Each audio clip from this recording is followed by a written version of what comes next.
Donc les spectateurs vont venir voir Dominique Ronveau en chair et en os sur la scène du théâtre des Riches-Clairs dans des textes de Pierre Desproges. Si j'en crois mon horoscope, je devrais mourir dans la soirée. C'est con, j'avais pas fini de bêcher mes camélias. Enfin bon, c'est la vie.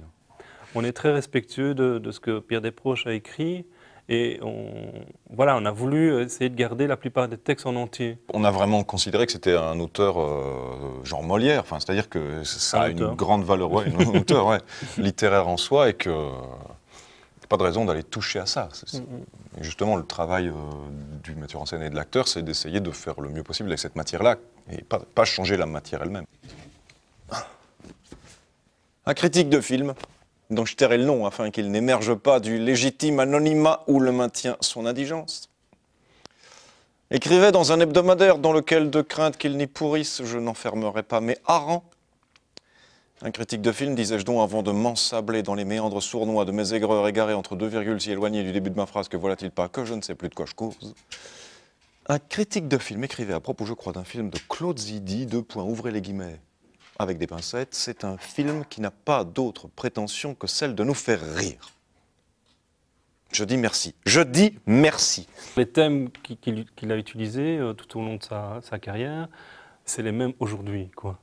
Et alors, il y a autre chose auquel nous, on a essayé de penser en discutant et puis dans le travail, etc., c'est d'essayer de faire plaisir à tous les types de publics.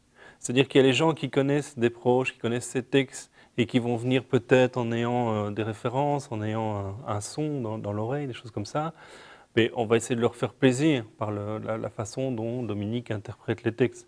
Et puis les gens qui ne savent pas ce qu'ils viennent voir ou qui veulent simplement découvrir, on va essayer de leur donner le plaisir par rapport à une langue qui est superbe, à une écriture qui est magnifique. Une des forces, c'est qu'il réussit à faire rire de thèmes assez graves, qu'on pourrait traiter sur un mode complètement tragique, mais qui s'attaque à des choses solides. Enfin, le cancer, par exemple, ou ouais, la mort, la vieillesse, tout ça.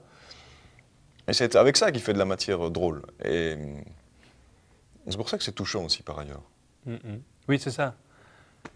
C'est ça. C'est pas que drôle. Enfin, c'est-à-dire c'est drôle, c'est bien écrit, mais en plus, ça peut vraiment émouvoir les gens. Le drame avec mes parents a eu lieu lorsque j'avais 15 ans, lors d'une espèce de conseil de famille.